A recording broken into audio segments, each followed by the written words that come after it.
تو اس لیے جو حج پر جا رہے ہیں، اگر کسی کا حق مار دیا، اگر دنیا میں کسی کو چکر دیے تو بیت اللہ کے چکر لگانے سے وہ والے چکر ختم ہونے والے نہیں۔ اور اس کو محبت صرف یہ نہیں ہے کہ مسلمانوں نے حج بیت اللہ کے وقت 2 سفید چادریں باندھی ہیں، اس کو محبت کی علامت یہ ہے کہ اب ان کی آنکھیں بیت اللہ کی طرف متوجہ ہیں۔ اب یہ جب روضہ رسول صلی اللہ علیہ وسلم پر جاتے ہیں تب ان کی آنکھیں جھکی ہوئی ہیں اور دل میں درود پاک صلی اللہ علیہ وسلم کا ورد جاری ہے۔ تو اب یہ اپنے اللہ سے وعدہ کر کے آ رہے ہیں، اپنے رب سے وعدہ کر کے آ رہے ہیں۔ محمد رسول اللہ صلی اللہ علیہ وسلم کے روضے پر کھڑے ہو کر وعدہ کیا اللہ کے نبی سے۔ کس بات کا وعدہ؟ کہ اب ہم آپ کے گھر سے لوٹ کے جا رہے ہیں، اور جب اپنے ملک میں پہنچیں گے، اپنے گھر میں پہنچیں گے، اپنے معاشرے میں پہنچیں گے، اپنے لوگوں کے درمیان آئیں گے، تو ہم پہلے کی طرح کوئی کالا کارنامہ نہیں کریں گے، کیونکہ ہم نے بیت اللہ کو اور روضہ گنبد خضرا کو دیکھ لیا ہے۔ اب ہماری آنکھیں جو ہیں وہ کسی کی طرف زنا کی نگاہ سے نہیں اٹھیں گی، ان کے اندر شرم اور حیا جو ہے وہ قائم کر دی جائے گی۔ اللہ تبارک و تعالیٰ کے فضل سے نبی علیہ الصلوۃ والسلام کے صدقے طفیل امت مسلمہ جو ہے وہ ذی الحجہ کے اس بابرکت مہینے کو پا چکی ہے، جو گزشتہ 2 دن سے شروع ہو چکا ہے۔ حج کا یہ مبارک مہینہ اور اس کے یہ شروع کے 10 دن بڑی برکت والے، بڑی عظمت والے، بڑی شان والے ہیں۔ اسلام میں جتنی بھی عبادتیں ہیں وہ الگ الگ طریقے سے اپنا منفرد مقام رکھتی ہیں۔ عبادات کے معاملے میں بھی اسلام دنیا کے اعلیٰ ترین مذاہب میں سب سے آگے، معاملات میں بھی عشق و محبت کی جو داستان سیدنا ابراہیم علیہ السلام نے اور ان کے فرزند سیدنا اسماعیل علیہ السلام نے اور بی بی ہاجرہ علیہ السلام نے جو رکھی مکہ المکرمہ میں، جس کی تکمیل ہمارے پیارے نبی حضرت محمد رسول اللہ صلی اللہ تعالی علیہ وسلم نے مکمل فرمائی ہے، اسی عشق و محبت کے سفر کا نام حج بیت اللہ ہے۔ بندہ نماز پڑھتا ہے، آہستہ آہستہ نمازی بنتا ہے، کوئی ورد کرنا شروع کرتا ہے، کوئی تسبیحات شروع کرتا ہے، آہستہ آہستہ اس میں رنگ آتا ہے۔ لیکن عشق و محبت کی عبادات میں حج بیت اللہ ایک ایسی عبادت ہے کہ ادھر بندہ حج بیت اللہ کا ارادہ کرتا ہے، اپنا نام لکھواتا ہے، تو ادھر اس کے دل کے حالات تبدیل ہو جاتے ہیں، روح کے حالات تبدیل ہو جاتے ہیں، رنگ ڈھنگ بدل جاتا ہے، زندگی کا گزارنے کا طریقہ تبدیل ہو جاتا ہے۔ ایسی محبت والی عبادت ہے، ایسی عشق کی عبادت ہے کہ وہ بندے کے ساتھ اس کے نام کو تبدیل کرنے کی طاقت رکھتی۔ تو بندہ سارا دن نمازیں پڑھتا ہو ساری زندگی، لیکن ہم کبھی نہیں کہیں گے نمازی عبد الرحمن، نمازی محمد شفیع، نہیں۔ لیکن جب اللہ کے گھر کو دیکھنے کا ارادہ کرتا ہے، جب یہ سوچ لیتا ہے دل میں، اس بات کو ٹھان لیتا ہے کہ میں نے بیت اللہ کا طواف کرنا ہے، میں نے حج بیت اللہ کرنا ہے، میں نے محمد رسول اللہ صلی اللہ علیہ وسلم کے روضے مبارک پر جا کے حاضری دینی ہے، اتنی عشق اور محبت والی عبادت ہے کہ جب بیت اللہ کو دیکھ کے واپس لوٹتا ہے تو اس کے نام میں ہی اضافہ کر دیا جاتا ہے، لوگ اس کو حاجی صاحب کہہ کے پکارنے لگتے ہیں۔ ایسی طاقتور عبادت جو انسان کی زندگی کے ساتھ ساتھ اس کے نام کو بھی تبدیل کرنے کی اہمیت رکھتی ہے۔ کائنات میں جتنے بھی لوگ ہیں، آپ کو پتا ہے دنیا کی جو سپر پاور ہے، ان کو اپنے مذاہب کے لحاظ سے سب سے زیادہ تکلیف حج بیت اللہ سے ہے۔ کیوں؟ کیونکہ بیت اللہ کا حج صرف ایک عبادت کا نام نہیں ہے، بیت اللہ کا حج ایک عشق اور محبت کی داستان مرتب کرنے کا نام ہے۔ بیت اللہ کا حج ہر رنگ اور نسل کے لوگوں کو ایک ہی صف میں کھڑے کرنے کا نام ہے۔ بیت اللہ کا حج اپنی انا کو چھوڑ کے اللہ کی مرضی کو لاگو کرنے کا نام ہے۔ بیت اللہ کا حج محمد رسول اللہ صلی اللہ علیہ وسلم کی اطاعت کا نام ہے، فرما برداری کا نام ہے۔ اپنے تمام کاموں پر اللہ کی مرضی کو لے کے آ جانا۔ اور پھر بیت اللہ کے حج میں یہ خاصیت ہے کائنات میں اب تک کہ وہاں دنیا کا سب سے بڑا اجتماع ہوتا ہے، سب سے بڑا مجمع ہوتا ہے، لیکن اس مجمع میں آج تک کبھی بھی لوگوں میں آپس میں کوئی اختلاف نہیں ہوا، آپس میں کبھی کوئی لڑائی نہیں ہوئی۔ یہ سب سے بڑی خاصیت ہے حج بیت اللہ کہ وہاں ہر انسان یہ چاہتا ہے کہ میں دوسرے کی مدد کرنے والا ہوں۔ ہر کمزور آدمی بھی چاہتا ہے کہ میں اپنے سے کمزور کی مدد کروں۔ یہ صفات سیدنا ابراہیم علیہ السلام سے شروع ہو گئی۔ کیوں؟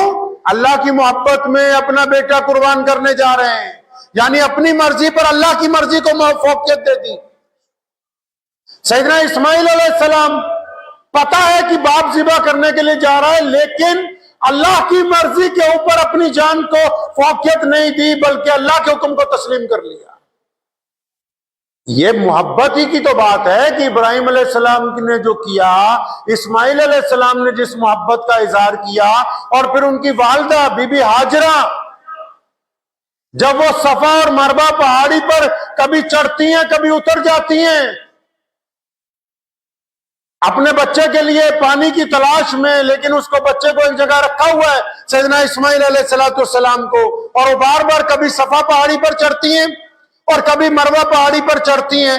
اب وہ ان کے دل میں لیکن عشق ہے اللہ کا، کیونکہ جب خامد نے کہا کہ میں اللہ کے لیے جا رہا ہوں تو ایک دفعہ بھی نہیں کہا کہ مجھے اس جنگل میں چھوڑ کے جا رہے ہو، یہاں تو کچھ بھی نہیں، نہ ہوا ہے درست اچھی طرح کیونکہ چاروں طرف اتنا جنگل ہے، نہ یہاں پر پینے کا پانی ہے، یہاں جنگلی جانوروں کا خطرہ ہے، کچھ بھی نہیں۔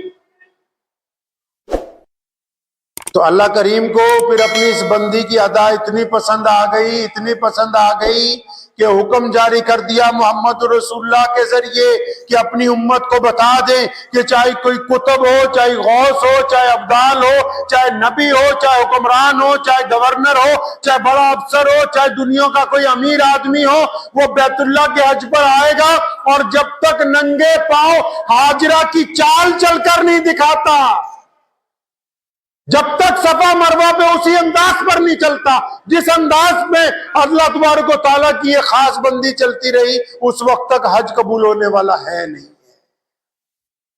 لوگ سمجھتے ہیں کہ حج بیت اللہ پہ لوگ جا رہے ہیں سفید چادریں پہن لی، ارے یہ 2 سفید چادریں اس بات کا اعلان ہے کہ ہم دنیا سے بیزار ہو کے اپنے جسم پر کفن ڈال کے اپنے اللہ کے حضور پیش ہونے جا رہے ہیں،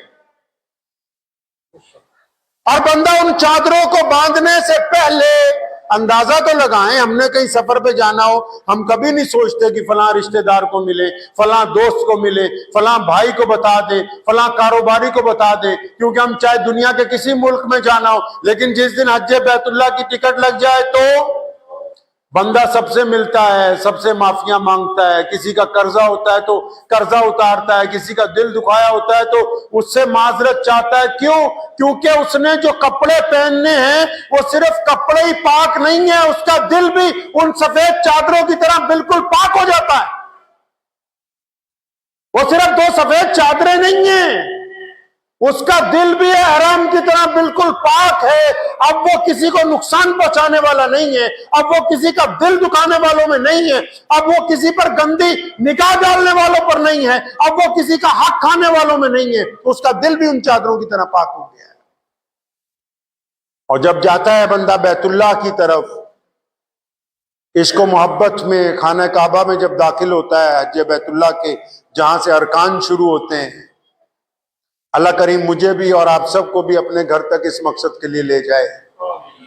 جب بندہ حج بیت اللہ کے لیے جاتا ہے، خانہ کعبہ کو دیکھتا ہے نا، تو اس طرح خانہ کعبہ کی طرف لپکتا ہے جیسے کوئی صدیوں سے بچھڑا ہوا بچہ اپنی ماں کی طرف دوڑ کے جاتا ہو۔ خانہ کعبہ دنیا کی وہ پہلی عمارت ہے جس کو اللہ نے اپنے گھر کا نام دیا ہے، دنیا کا وہ پہلا گھر ہے